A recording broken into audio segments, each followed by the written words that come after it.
Study Healing, Episode 1, Reclaiming the Soul with Hoksila Lakota. What's the topic? So our topic is coming back to reclaiming your spirit, right? Oh, is that what you wanted to have? yes. Like that was what you really... Right, yes.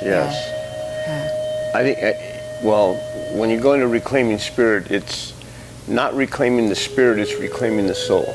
Yeah. Because the spirit is individual from the soul. The wonia, or the ni in wonia, is the actual soul of man, which is the essence that keeps it all together.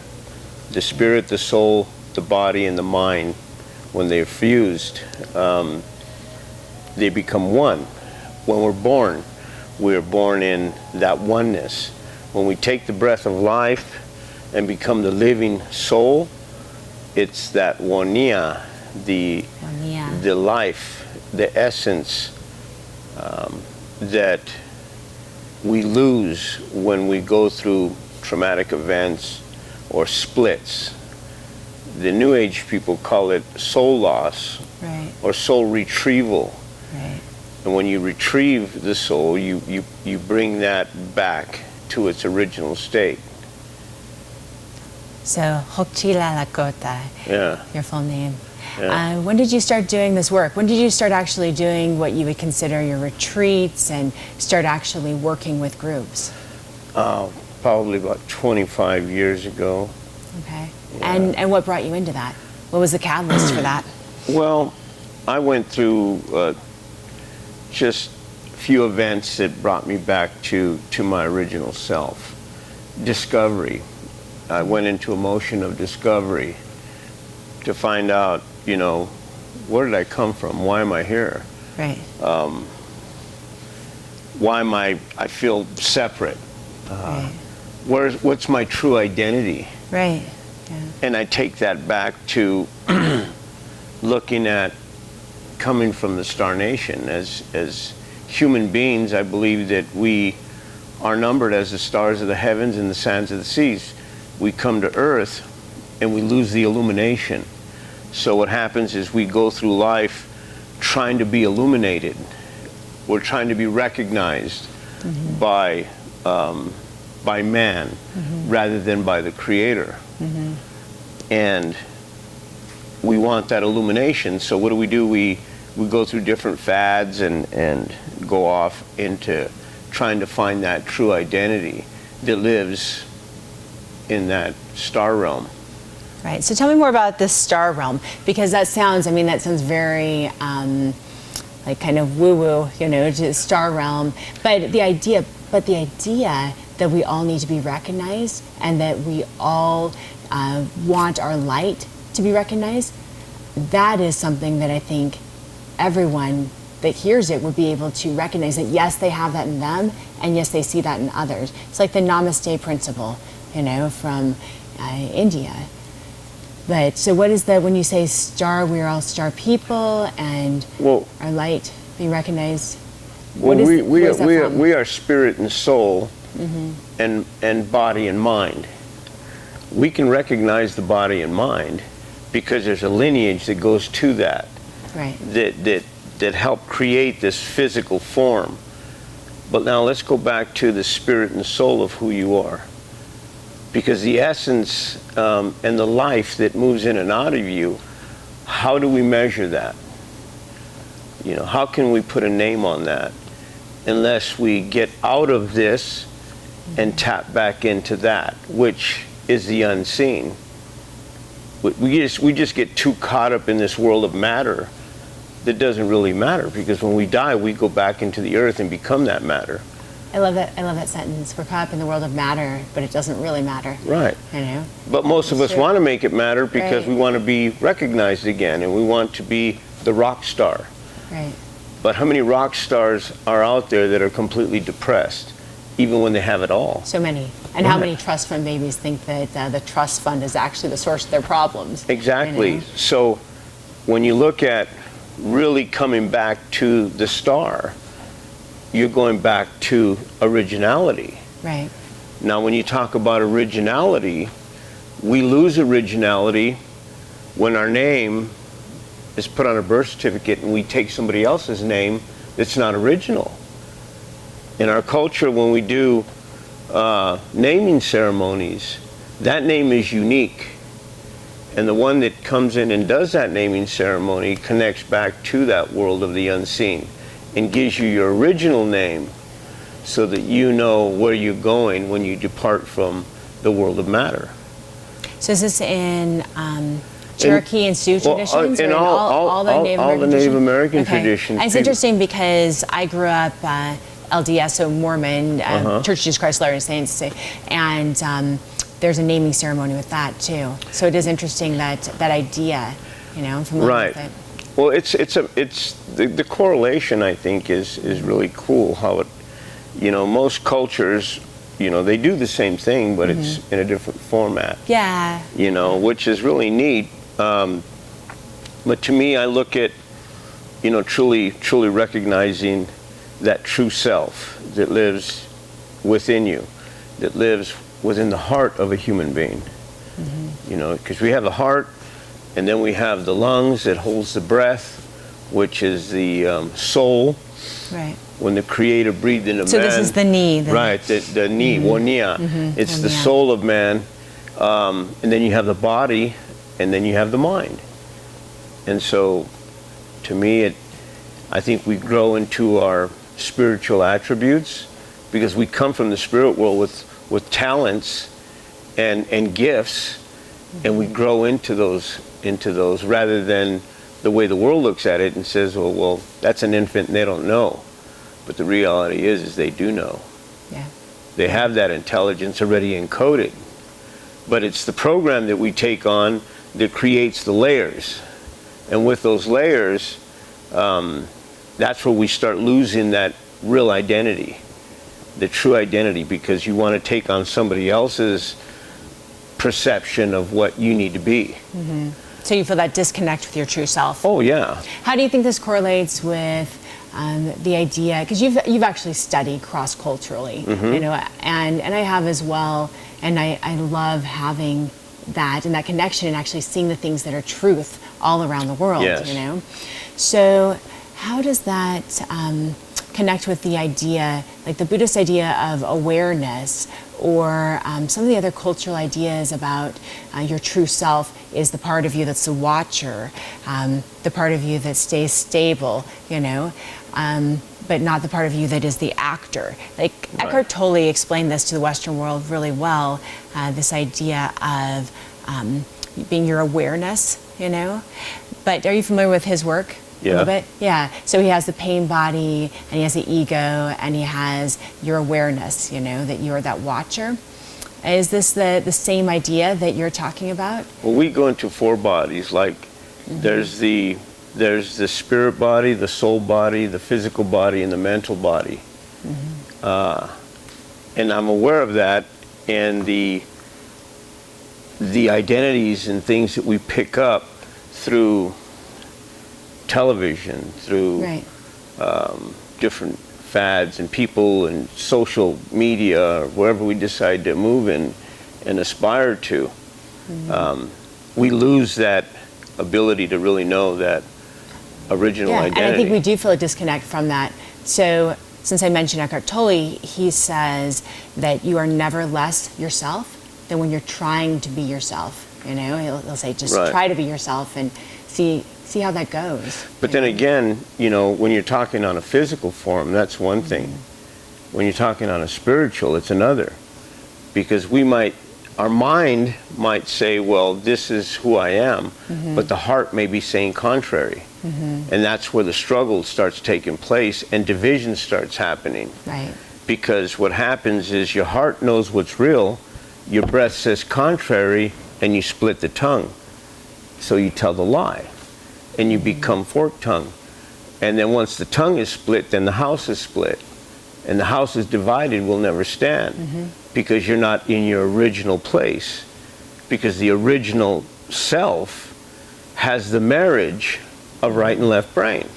I love it. I love the symbolism, and I love the imagery of that, because if we're going to say it in English, we'd just be like, it's a loss of congruity, which sounds, it's much more like base and harsh than the explanation that you just gave. Right. And that really understanding like the process of that split. Well, it's like this. When we're born, we don't integrate the both names in the male and female. Right. Because we're put in a male box or female box. And that's the first split. And to me, when a person is integrated and brings the both male and female, and is able to move in principle, which is male, but yet act in virtue, which is female, which is love, then there's no separation, and the I stays single. It stays single to the glory of good. What happens is when we're divided, the I starts going this way and that way, and that's what creates the duality. But when you look at, say, the medical staff and the two serpents going up, that's the male and female, that's the DNA, and then the wings represent the eagle, and then the pine cone represents the pineal. So when you have the right and left brain integration and you can balance the male and female, then you're free, and then the pineal will open. Right. And it's interesting that the pineal gland is the metaphor for circadian rhythm. So it is the metaphor for that sleep and wake cycle, for literally waking up. Right. And it also is responsible for our physiological process of sleep and wake, Right. But most of us are asleep. Because I believe that the sleep and wake, the sleep goes into the physical body, but the awakening comes from the spiritual body. You see? Yeah, and we do want, this culture particularly, in the modern Western world, we're very geared towards receiving information in a very like logical, linear, left brain sort of way. And we're trying to receive even spiritual things or ideas or philosophies that can only be experienced through an experiential way, And it's why I love the work that you do, Well, in our workshops, we can take a thought, like we use the medicine wheel, and it goes from the north to the east to the south to the west and then back to the north. The north represents mental, and then spiritual, emotional, physical, and back to mental. When we take a thought to heart, we're going clock spinning. We are going right spinning. And from heart, it goes to soul, which is the emotion. Then the heart, the spirit and soul begin to basically govern the body, and then the body ends up shifting, and the mind goes into alignment, and you begin to clock spin, right spin, and aspire. So if you take a thought and you take it to heart, and your heart rejects it, then it starts going backwards. So you take a thought into body, you sell the soul, meaning your breath, you tell the lie to get it, and then you bypass spirit, because spirit is the one that has the intelligence. Because for us, when you're living in heart, the heart will never betray you, but your mind will. Because and you can feel it. There's an actual physicality to these things of moving in the right direction, the correct direction, versus moving in the direction that is counter to the way we should be. If you take like the swastika, it goes counterclockwise and spin it clockwise, then it's right spinning. Turn it around, it's left spinning. So the swastika, that's very interesting to me, because I've seen that symbol different places in the world, including I've seen it in Montana in a Native American lodge. I've seen it in Nepal, where they're using that symbol, and that's this right spinning way of using it. Right. Yeah. Right. Because it's like when you turn it around on the medicine wheel, it goes from the mental to the body to the physical, then it goes to the soul, and then bypasses spirit. It starts moving counterclockwise. So it's pretty easy to be tricked by something that is a distortion, because it presents the same, but they're moving in different directions. That's why either you're right spinning and you're aspiring, or left spinning and degenerating. Right. You see? Right. And so for us, we do a full workshop on how that whole symbol works, and how we need to take everything to heart. because your heart will never betray you. Now, when we're children, we're told, oh, don't take it to heart, don't take it personal. I say take it all to heart and take it personal, because that will direct you in the direction you truly need to go. Absolutely. Right. Absolutely. Right. I was doing some work with a student of mine this week that was having I own this massage therapy college, but the student was having a realization about some things that they had done in the past. And they felt like they almost felt like they had a split personality, because they couldn't believe that they had done these things when they realized they had, and then that they actually had thought of themselves as this very good person, you know? So they had this like very correct spinning side of themselves, but they also had the shadow side, right? That was spinning the wrong way. And I was overjoyed to hear that they realized that. You know what I mean? This is good news. That's not what a split personality is. That is actually you coming into alignment and realizing that you have responsibility for everything that happens to you in your life. You know? And when you take that accountability, that's where you really see change. Do you take people through that, and do you help them to take that accountability and to see that good news? Because you got to realize that once the energetic field is fragmented, what happens is that energy comes in and stays within that person's energetic field. You know, and has a license to invade, you know, at any given time, or the person will align and reject that energy, but then through thought, smell, taste, it comes back and it begins to live in that person's space, and then takes them off into dysfunctional relationships or circumstance. In Western modern world, there's a trend starting to call this all habits in the body, just so we have a framework to understand it. The things that become habits, and we start operating in this habitual way. And that's great, we need vocabulary for it. You were talking to me about the power of some of these ancient languages, and using some of the Native American, the traditional languages. So Sanskrit is used, Gurmukhi is used, Latin is another language that's used that has like powerful resonance, Pali, those types of things. The Navajo language is used, right? And so you were talking about the importance of using those words in ceremony versus just English words, because of it. English is very linear, logical, sequential, and we find meaning in it, but it doesn't emote meaning just by speaking it. Can you talk about that a little bit? It's pretty flat, and it, you know, the back to front and the front to back is what we have to look at, and that's that reverse clockwise, counterclockwise thing. When you look at ancient languages, they were given to the people of many different tribes through the tongues of angels. It's an angelic language. So when you say a certain word, you invoke a certain energy. And like for us, you don't go out and sing somebody else's song that was given to them spiritually unless it's gifted to you. Because if you mess up in that song, you might end up creating an enemy. Rather than trying to help people in that setting. So it's very important to understand the direction that you're calling. You know, we don't call north. Wastika.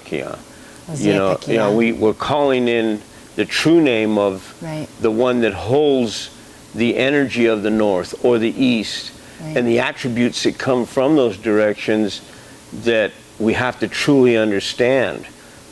Like for me, I use color therapy, and there's 4 colors connected to the medicine wheel.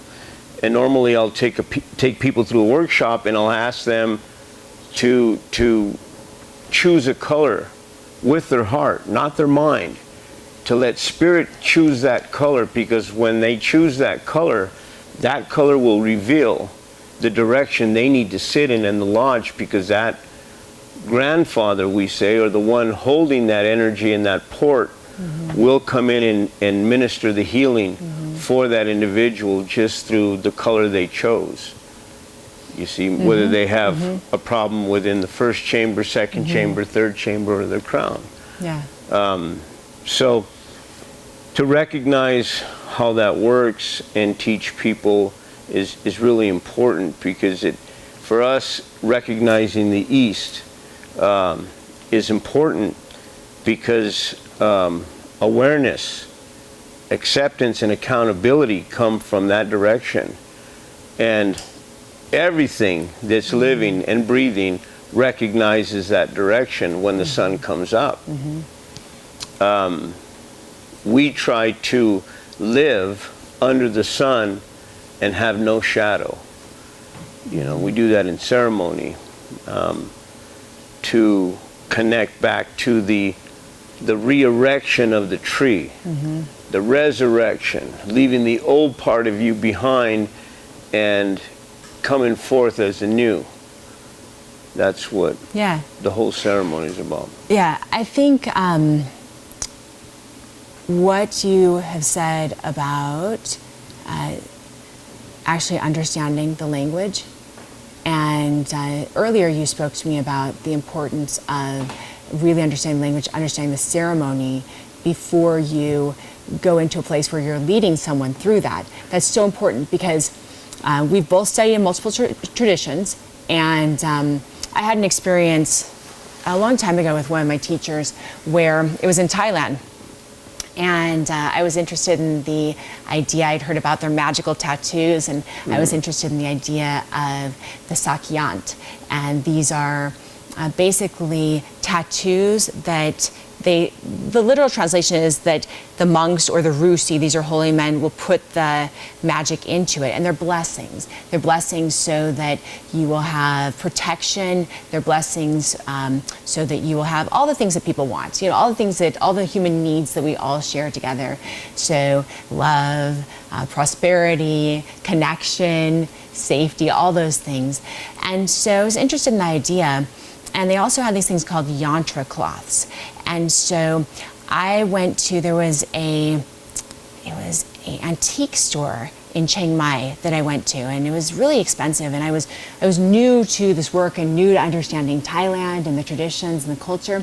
And I went into the shop, and they had what I thought at the time were these really cool, they were Yantra cloths. So it's where these symbols and this blessing is put onto this cloth for someone else, you know, for someone else. And I was dating someone at the time. He had a couple of sons that I really liked, and I thought these would be cool for those boys, you know. And I was looking at, like, it was completely an unhealthy attitude about it, right? That going in as kind of like touristy and getting these things that appealed to me visually. So I picked out a couple of those things for the boys. They were not super expensive, but they weren't cheap. They were like $300 to $500 each, you know? And I took them back to my little guest house where I was staying. And that night, I just had these swirling, crazy, nightmarish dreams. And all these symbols and all these things were just happening. So in the morning, I took the cloths to my teacher. And I sat down, this is Ajahn Pichette, and I sat down with him, and he doesn't speak a lot of English, but he was able to clearly educate me on that I had no right to have those cloths if I didn't speak the language. Right. He did it in such a sweet, like, paternal, loving, kind way. And at the end of our exchange, he sort of, he's like, now give me the cloths, you know, and like give them to me. And it wouldn't matter if I had paid $20,000 for them. I would have given him the cloths at that point, because my experience was so profound with that. And so I gave him the cloths, and he gave me back like this little plastic Buddha statue, you know, like you would with a child. It was very much like, you know, this like little child exchange of like, we're gonna trade, give me this and you get that, you know. And it was a really great lesson for me that at that point I did not understand those things. Those things were not meant for me, that I had no right to be using that type of stuff without an understanding of it. Right. And so having someone that can be a guide is so important, and to not just dabble in these different traditional cultures it's a little bit disrespectful to not have a guide that knows what they're doing in that specific culture. How do you feel about, in general, I mean, you lead these workshops and these trainings, so how do you feel in general about people from other cultures coming in and learning traditions that have been sacred to your ancestors and sacred to your people? I think it's really important to educate people. Like in a lot of our workshops with Four Winds, we come in and really do this education that people really need before they step into any type of ceremony, and that's to have the respect for the people that are ministering ceremony unto them. And so, to me, I think education is really important. And I get kind of hung up on it because there's times where people will say, oh, well, you're selling a sweat lodge. And it's not about selling a sweat lodge. You're taking people through a digital education series on really what that looks like and how to recognize these directions and really get to know what they're stepping into, so they can get 100% out of whatever you produce. Right. You know, in regards to ceremony. Why? I agree. The idea of selling the sweat lodge. So if you're going to spend a significant amount of your time doing work that promotes others' healing and promotes their well-being, then traditionally people would be bringing things to that teacher. Right. And they would have provided for that teacher. We don't have a system like that now. And so how do you feel about an expectation, like when you said, people said you shouldn't sell a sweat lodge, you know, some people may feel like you shouldn't even charge for healing work, those types of things. Well, that's the part that I don't charge for. Yeah. We give that part away, but it's the time that goes into the educational piece that I believe there needs to be an exchange. Now, if you're living on a reservation and you have the community coming to you and bringing you food, tobacco, and then you do a lodge for them and help them process something, then there's really no cost in it, but to, you know, you're in one place, you're not traveling. But when people say, hey, can you come to Idaho and do a workshop on, say, a medicine wheel and what it really represents, then yeah, I have to jump in my vehicle and what it cost me to get there and 2 or 3 days of my time and energy when I could stay home and, say, do a project and make the same. Right. And also it's just another system of exchange. Right. So it depends on how you treat how you treat money, how you treat the things in your life. There's so many things these are all just things, stuff. It's all pretty neutral. It is the energy behind it. If you want to go deeper than that, I do. Then what happens is anytime you put a money system on anything, you devalue it. You really do. Because, like, say, in the Christian world, the master went and turned over the money changers. It wasn't because they were disrespecting the temple. It was because he knew that through taxation that his people would be in bondage. Right. You see? And so it's the taxation part. Right. So when you really go into trading, how much more controlled it is when you have a monetary system. So when you go into trading paper and ink and coins for things that are spiritual, the spirit world doesn't work on that exchange. And you can get lost in that exchange really fast. I know a lot of people that get into wellness and then they go into many different directions, and then before you know it, they won't even minister unto the poor. And those are the ones that really need it. Yeah. Instead of those that So you got to really keep yourself in check, because we actually don't have a barter system. Well, see, so you would have to have a community supporting that. You know, back to the original. If you were in one place, for me, I'd rather work with the poor than the wealthy, because the wealthy are not ready to chop wood and haul water, and the poor are ready to do that. The poor are ready to sit on the earth because that's where they're sitting anyways. Mm-hmm. I have found an exception to that because when I first went into business, I really had a difficult time accepting money at all. Mm-hmm. And I would almost push it away. But then I realized that I would need to accept money to grow this business, to have the things that I could give to the people that were asking me to give to them. And I've learned truly that business is a spiritual thing, and that is you get continual opportunities to make the most ethical choice, to respond in a way that's neutral, to not be caught by money, mm-hmm. and to continually be in a place where you feel very, very comfortable with the free flow and the exchange. And that almost brings you back to probably the feeling of a barter system. Well, like for me, money isn't bad because we'll scholarship. Like say, if somebody's willing to pay a full price for a workshop, mm-hmm. and say we have one or two people that can't, then we'll scholarship, and people will be able to come in and experience right. Whatever we want to deliver. And I think that's what creates the balance. We just have to remember that through any type of ceremony, anything that we do, that we retain the integrity that moves along with it. Because if you tell universe, well, I'm not worth it, then right. universe is going to say, well, no, you're not worth it. Right. And you'll struggle every time you try to do anything. Right. But if you say, well, I'm worth $1 million an hour, then universe will bring that to you, if you believe that.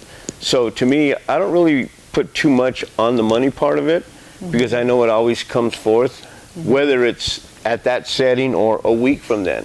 Mm-hmm. It'll always be there. Mm-hmm. And I don't need to chase it. I just need to let it chase me. Mm-hmm. I think a good internal check is, mm-hmm. are you comfortable and able to give money? I remember the first time that I owed a substantial amount in taxes, and it came mm-hmm. in, and my businesses were starting to be a little more successful, and I felt so grateful that I had that money in my bank account, that I could just pay that was not an issue, and I really we all are working with money right now, right. but the focus is still on the work that we do. And the money does come, but there is an energy to money. I've watched people that spend money on a self-improvement thing, as long as it's not like an addiction for them, but they're like spending on self-improvement. And they're actually leveraging that to get that improvement in their life in whatever area they're looking at. And they don't seem to have an issue with money when they do that, because they really are moving in, like you said, the right direction. Mm-hmm. They're moving mm-hmm. clockwise. Right. And then I've watched people that believe they're being generous, and they might like treat for a whole bunch of people in a bar, like all their, and I guess there would be a way you could do that and it would be okay too. But I've watched it before where people give, and they're giving for show, they're giving with fear, they're giving with like resistance in their heart, and then later you see them like in the fetal position. They don't, they're like they regret it, and they're moving in that counterclockwise movement, and that's still money, and that's still giving, and back to it shows up almost the same, but you get a very different result. And so I think money gets a bad rap, but in my experience, and it sounds like yours too, when you really talk about it, because you receive money, Oh yeah, all the time. I mean, but it's the energy. Right. I just, like I say, I don't chase money. I let it chase mm-hmm. me. And when I have that attitude, the doors open. Mm-hmm. It opens all the time. It's like whatever I need, it just mm-hmm. comes and lands on my front door. Mm-hmm. Because I know that I'm worthy of it. I know that I do the work that the Creator's called me to do, to help people come out of this place of bondage and go back to that original state. Mm-hmm. That original state that takes us to the innocence of the child, takes us back into this thing called the Garden of Eden. Mm-hmm. you know, where there's perfect balance. There is no fear, there is no shame, there is no guilt. You are just you. And when you get to that you, then you can observe and really say, okay, well, where is this tree of life now? Because I want to get to this tree of life. I want to get back from here to here. You know, we have to go from here to here, no different from the spirit world to earth. Right. And on earth, we have to get back. Right. You have to go from here to here, then here to here. Because when you go from the mighty change of heart to the renewal of mind, you are going back to being born again, is what they call it in, say, in Christianity. To be born is to be re-erected, resurrected. Right. So you can walk on your feet again. Right. So you can stand with integrity. Right. So you can have that core strength and core values. Right. But there's a system to that. You have to go back to the beginning. You have to go back to the seed in the soil. You got to go back to mom and dad. Dad holds the seed, mom holds the soil. So when you start really taking a look at your lineage, the linear line, you look at everything through here. Now you can get stuck on this linear line and see everything through a linear lens until you go into the re-erection. And by that re-erection, now you're connecting to sky and earth, which is male and female, again.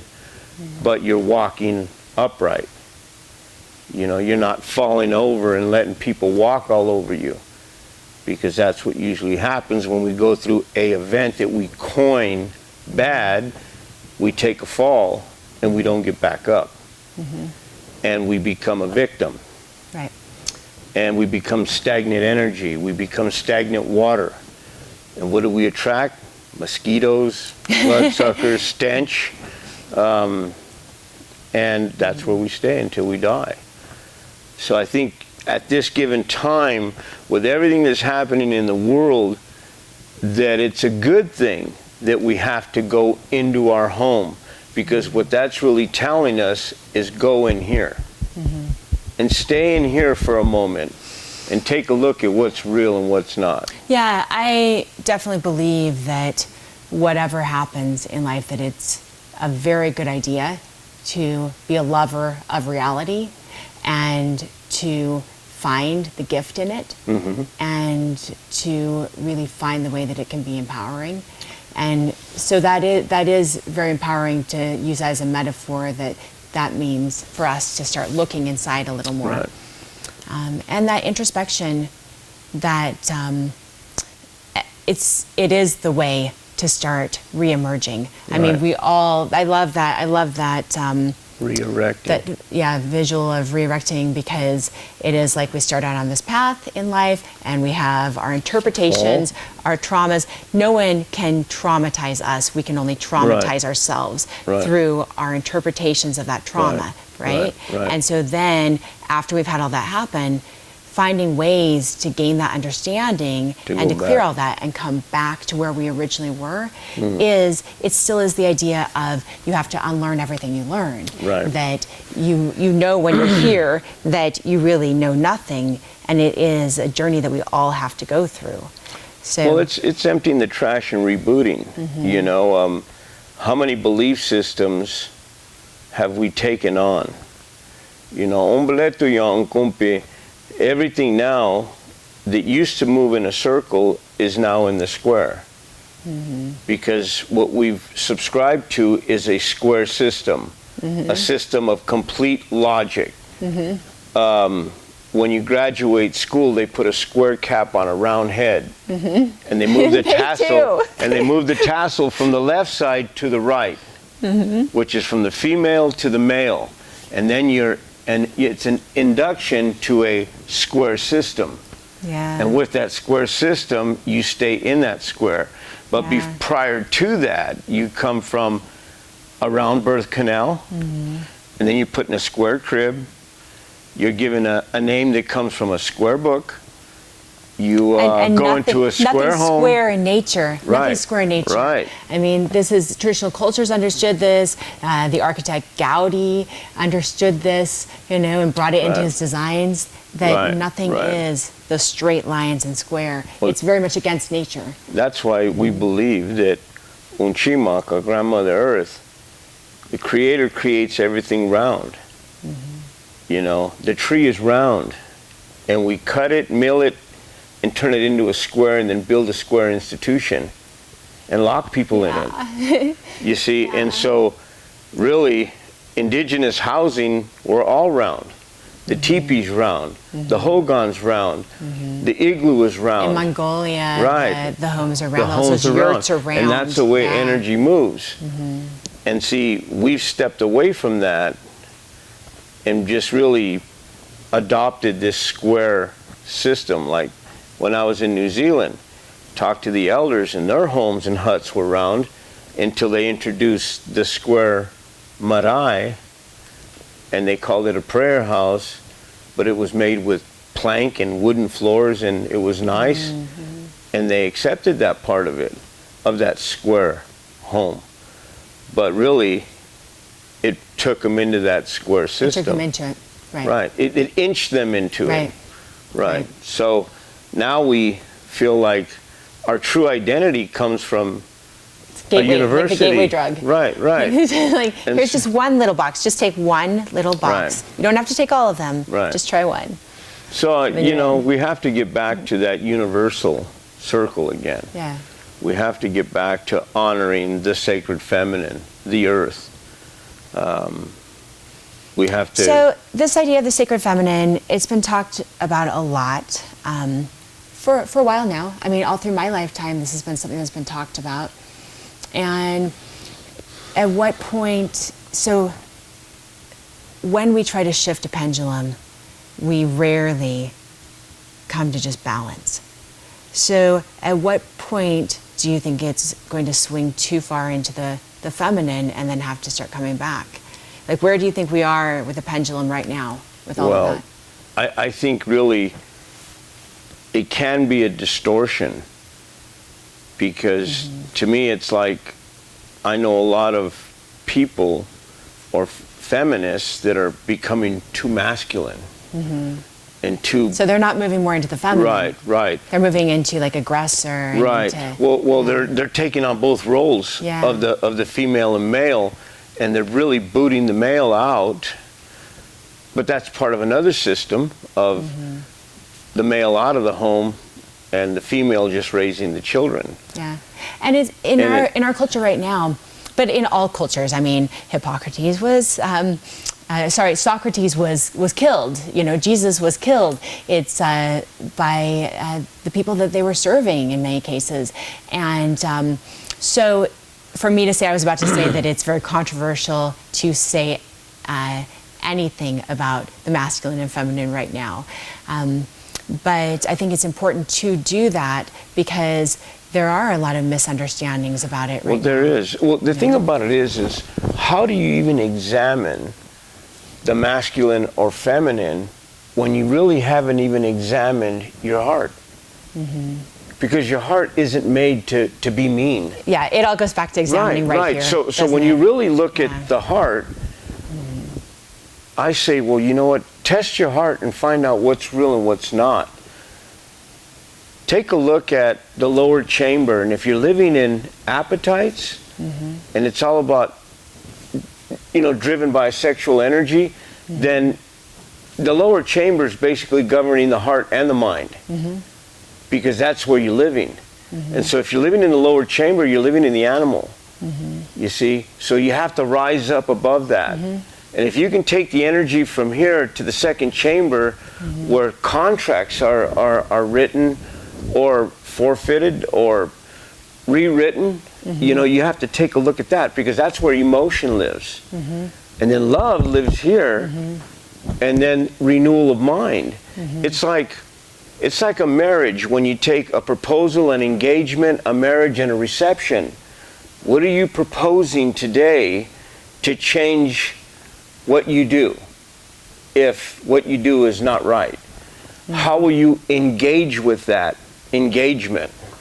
How will you marry it and fuse it to have the reception to have your receptors turned on. Right, because this is the Right, reception. because This is a most- reception that is just like wires and switches and things Right. like that. But in traditional cultures, this is Native American cultures, but also the Eastern cultures and stuff, this is the seat of emotions. This is also the enteric nervous system is, Right. you know, we're calling it now the gut brain. Right. That gives you a lot of feedback.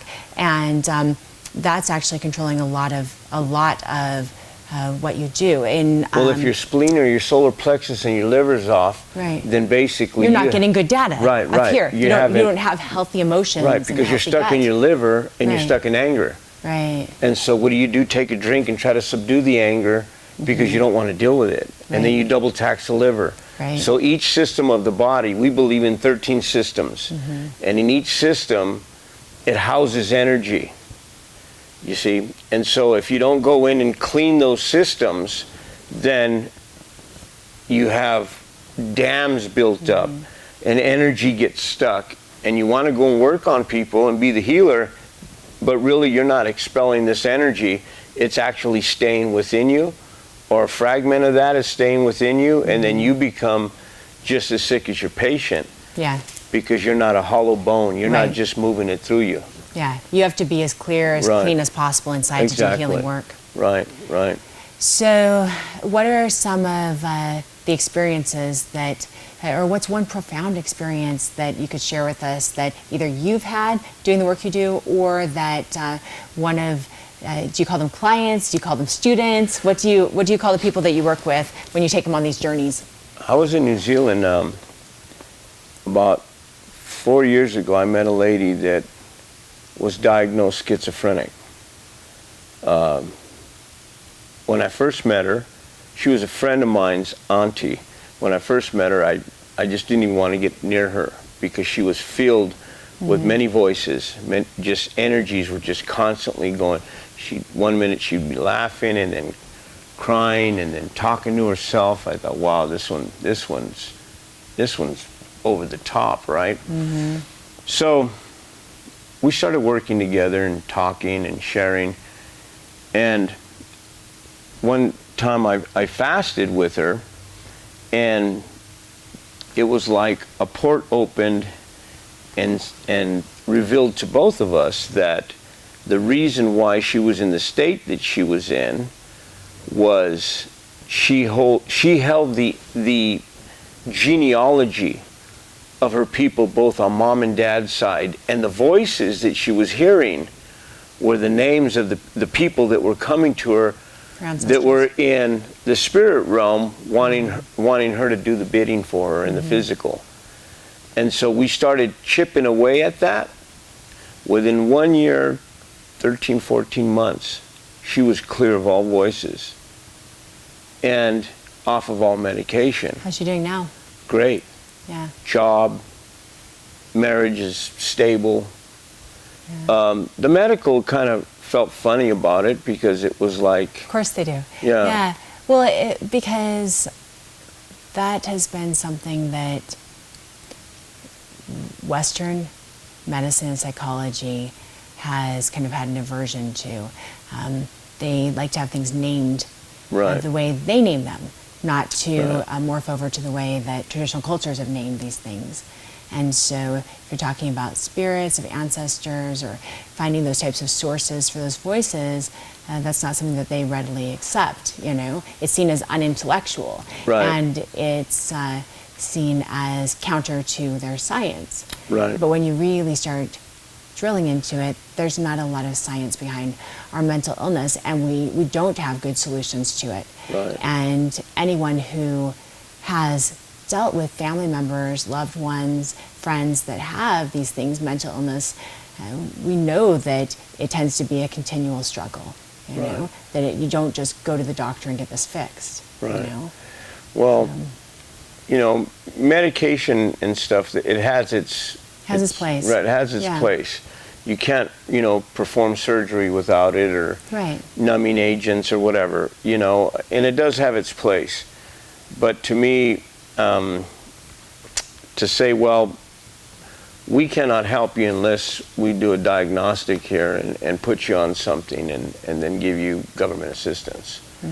To me, I mean, I used to yank a lot of our youth out of those situations and find out the true cause of what was going on in their world to create this energy that was completely taking them over. Or even in suicide, you know.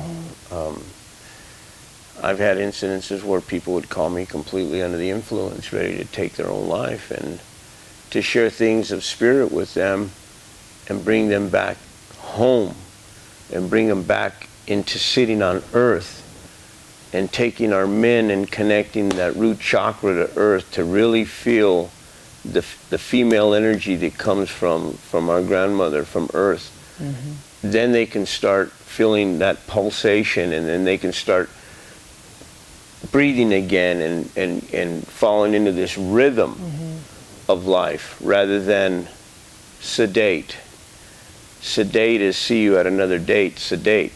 You know, when people learn to sedate, they're not dealing with the trapped emotion. They're not dealing with things that have taken place. That's why we have to go back and recognize the past and put the past behind you so that we can move forward.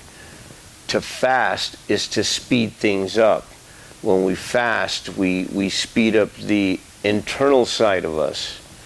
We go for 4 days in ceremony with no food, water, fast, to speed up that inner self, which is the spirit and soul of who we are, and let the physical side die. Because the physical side, when we start living in the physical, then we have to go in and have a physical because we're dying. You know, we're just feeding ourselves contaminants and everything else and not really paying attention to what's important, and that is being immortal, eternal. What's going to happen once we leave this body? Are we just going to float around out there, or are we going to go into the other realm with an addiction? Like most of my clients that would attempt suicide, I'd say, hey, what binds you on earth is going to bind you in the spirit world.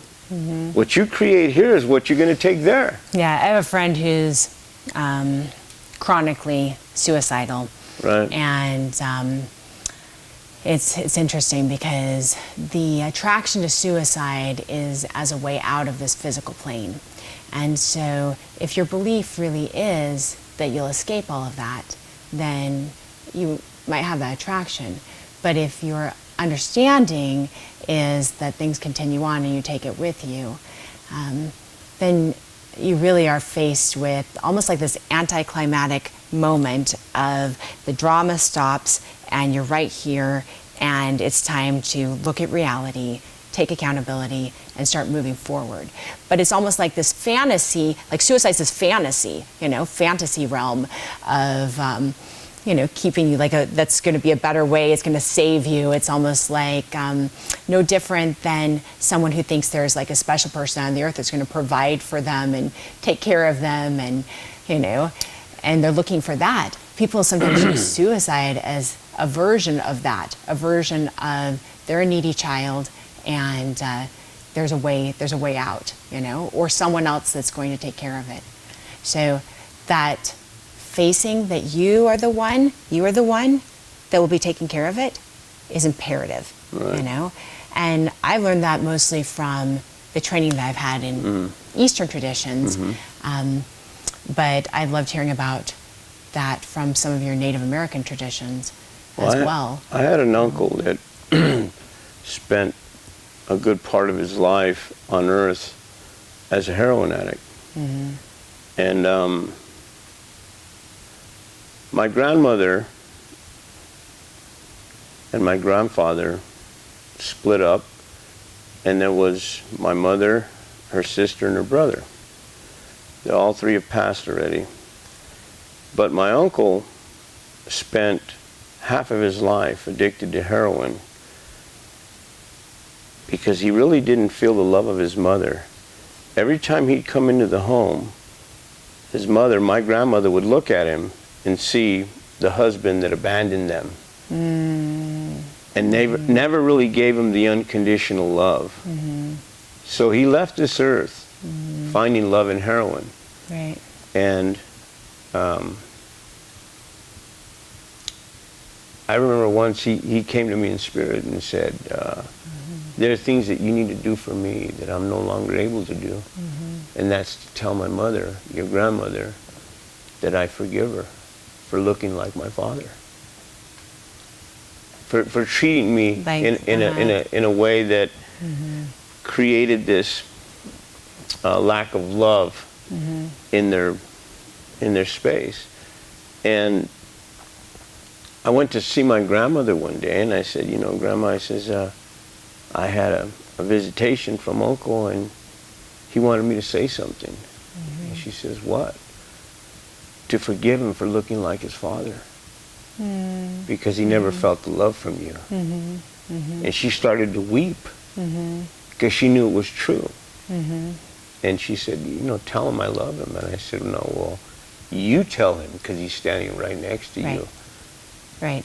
And that was part of his journey and the work that we have to do for those that are connected to us energetically or genetically to help with their transition. Because he took with him that separation between him and his mother when he passed. That's such an important lesson too, because whatever someone else does,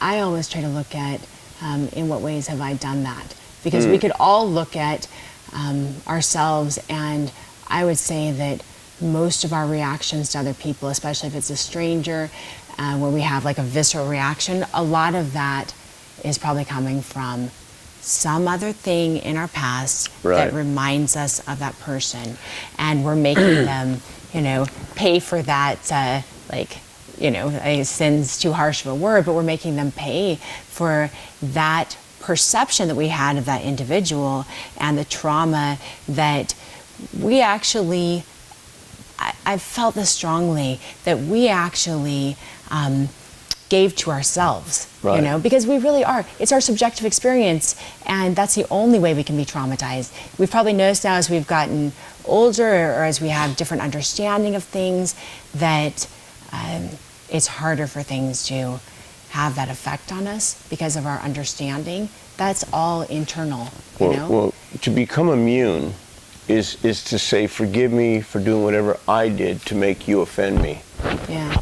If I can get to that place in life, then I'm immune to whatever took place between... You take that power back, right, that energy you take back, it right back. Yeah. And most people will not want to examine that because they want to point the finger and have avenues to say, well, this is why I do what I do. Right. Because so-and-so did this to me. Right. For me, it's really going back to the 7-year cycles, going back from conception to 7, 7 to 14, 14 to 21, because what happens is if we don't do 21 to 28, when the brain becomes an adult. If we don't do the Jubilee every 7 years, then whatever took place in that 7 years rolls into the next. And you'll keep on repeating the same lesson or story or situation to teach you.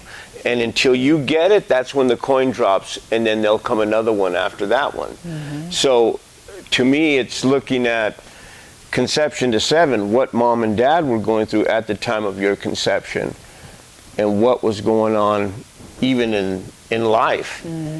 Like my former partner was born the day John F. Kennedy was assassinated. Can you imagine the grief and everything that she came into? The day of her birth, yeah. Right. Yeah. I mean, that energy will always move. Yeah, yeah, that energy does connect all of us. Yeah, so... your grandmother was ultimately healed because of your uncle coming back and letting her know what she had been doing. Right. It probably healed her both of the pain that she had, the anger that she had towards her husband. Right. And she was in the living. And helped her understand her role in it. Right. You know? She was in the living. Yeah. He was on the other side. Right. And I believe that bridged a gap and fuse them back together. The whole family. Right. Like I see the whole family coming together from that. Right. That's amazing. And we have to understand that when we go through this thing called re-erection, is when we begin to clear pathways, because it stops with you. I believe that everybody that's born today will be the fall guy for their generations, for the past and the generations of the future. Because it's time for us now to realign and correct any genetic hiccups that move through our genealogy, then move forward with this old but yet new connection back to the unseen. Right. And with that connection, with that correction, you find not shame, you find not any type of guilt, you find only love. You find so much freedom in it. So people might be scared to take that on, but you don't, by taking accountability for everything, you just feel free when you take that step. Well, like I say, if we don't get back to the garden, if we don't build our altars and wait for instruction, how can we build an ark and sail through the floods, as Noah's story? Yeah. When you take two metals, and you arc them, you weld them together, the actual weld becomes stronger than the metal. How many of us are arced with the Creator to be able to build an ark, which is the vessel that holds male and female of every kind, you see, and sail through this thing called Corona, you see, or through viruses that are coming, to be able to preserve this generation from the flood. And Corona, you know, it's just one thing. That's just one thing, and there'll be many. I remember I was... Smallpox? Yeah. I mean, it goes on and on. Totally. I was made the... I was given a calling in my church of being in charge of food preparedness. It was back in 1999. And so I was very young. I was like in my very early 20s, and I had everyone over, the whole neighborhood, everybody, and they were canning things at my house. And it occurred to me at one point that there was a real danger of us just hoarding things. You know, we're so obsessed about this end of the world stuff. And it occurred to me in that moment how silly that was, knowing that we all have an end to our own life. It's absolutely guaranteed, and we're not panicking about it. We know that our days are numbered the moment we're born, you know, and we're able to put that out of our mind with the distraction of an apocalypse, you know. And so the apocalypse, so these types of things, and even the coronavirus stuff we're dealing with right now, and some of the tumultuous things happening around the world, you know, because we've already got that energy going. They've been there the entire time. They're just coming to a head, you know. And those types of things, it's important to be aware of it, but it's also important to know that we as humans tend to use those as distractions from doing our own work. But like you were saying, it could be the reminder to do our own work. Just as money can go in either direction, this can go in either direction. This can spin clockwise, the appropriate, or you can use it to spin the other way. Well, so your admonition is to spin it clockwise and to do your inner work. When you think of Corona, when you think of human suffering, that all that brings you back to, this is where you start with healing that. Well, they say if you're vibing high, it'll pass you by. You know, so... If you're vibing high, it'll pass you by. I love it. I mean, so the reality to it is if you're eating good food, you're eating living foods, you're exercising, you're doing what you need to do, you're keeping your mind clear, you're keeping your heart pure, you're staying away from places that you shouldn't be, you're standing on holy ground, or you're standing on good soil, you're tilling your garden. I mean, all these things, it's really taking us back to... Yeah, you're connecting. You're connecting with Grandmother Earth. And you're boosting your immune system through your health practices. And you're doing what we are meant to be. So you're vibing high. Which is to connect. And we're not hearing tons of talk on any of that from our formal health authorities. And that is amazing that the only advice we have is wear masks, stay away from each other, stay inside. Well, there's nothing social about distancing. There's nothing healthy about those things. Yeah, social distancing. What's the social about it? You know, everybody's running around just completely. It's social isolating. Right, right. So I mean, it is what it is, and it's here for now, and we just have to love it and accept it, and because it's here. Yeah. Because it's here. Right, right. Steven Pinker wrote a really great book that I read a while back called The Better Angels of Our Nature. And it talks about the decline of violence in the world and how we were actually on a path of overall, he believed, decreasing in many of the like interpersonal violent things we used to do.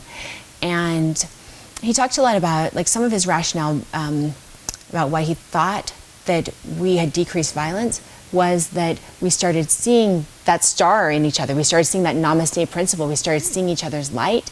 And some of that was from hygiene practices, from evening out of incomes, things like that, from being able to have beautiful collective experiences. And we will need to be very mindful with the masks to still see each other, you know? Because not seeing each other does lead to violence. Well, the thing about it is, though, is the way I look at it is when you look at somebody with a mask, you're really looking at their eyes, and when you're looking into their eyes, you're seeing into the windows of the soul. Yes, you are. But you need to first look into their eyes. Right, right. So the mask thing, I believe, is a blessing, because when I meet people and talk with people, look at you spinning it in the right direction. Right, right. I'm just looking into the soul. You could see fear in people's eyes. You can see love in their eyes. And I think it's a beautiful thing. So what are you doing, Lakota, when you, like with everyone that you see, are you getting their eyes? Are you working to get their eyes and make eye contact? Right, right. And say, hey, you know what? Get rid of the fear. Yeah. Because nothing comes of fear but separation. And then nothing good comes of fear. Being unafraid of any type of rejection. Right, right. It's a really important thing. Right. Yeah. Good stuff. Okay, so if people want to get a hold of you, if they want to hear about your seminars, where do they reach out to? How do they find you? If you go to Podbean, we have a podcast channel with a lot of good information with Four Winds. Four Winds Wellness. Yeah, Four Winds Wellness. Yeah. On the internet, you can find us. I'm in between here, New Zealand and Australia. But I'm staying in America. It's just we're all a little bit homebound right now. Right. Well, I have to be here. You know, my mom passed this year, and you know, I'm just kind of taking care of my dad and just kind of taking care of me. Yeah. You know, going through that grieving process. I'm glad you're here because you are here. Yeah. You know? Yeah. So what I'm doing now is I'm just kind of networking out here and working with universities and other agencies to bring people back to the rock star that they are, you know, and taking a look at, stepping back into that spiritual space, and maybe even taking on a new name, an identity. Yeah, it's in Thailand where I've spent a significant amount of time, like almost 30 years, you know. They have a practice where you are given a new name whenever you go through different changes in life. That's a common thing, to change your name. And usually this is through a Buddhist tradition specific to Thailand, but the monks will come up with some auspicious names, and oftentimes you'll choose one. And so that renaming is something that has roots in many, many cultures. Because it has power, and because it has some truth, and because it can be the symbol for that new phase. Well, you know, names have energy and power, you know, and like say when the medicine man or the medicine person works with an individual, you know, they look at them from birth all the way up and look at the attributes and how they carry themselves. They might be connected to the horse nation, they might be connected to the buffalo nation, and so they'll take on that energy and name that ties them back to that nation. And that's how they receive their names. Yeah. And aside from, I mean, the biggest part is tying back to the spirit world and getting confirmation of that name. because there's one name that's earthbound, and then there's another that's spirit-bound. Spirit-bound, yeah. Right. But if you can combine the both, it's marrying that male-female. Right. And that. Which is so important. I often talk to my students too. We're going to wrap this up in just a second, but I could talk to you forever. Yeah.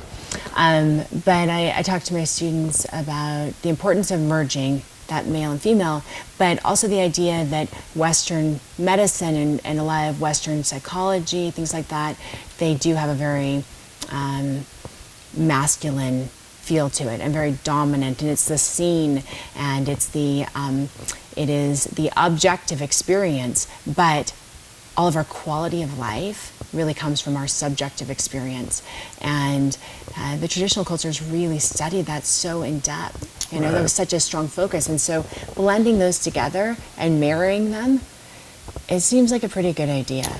But we better bring the best from each side into this marriage, because even like the masculine and feminine, we have toxicity in both, and we have things that are absolutely pure and beautiful together. And so recognizing that and bringing the best masculine, the best feminine together, that's where we have heaven on earth, Well, I believe that's like marrying the mind and heart. Yeah. Because the mind is completely masculine, but the heart is feminine. And when you do the integration, then you really become a well-balanced individual.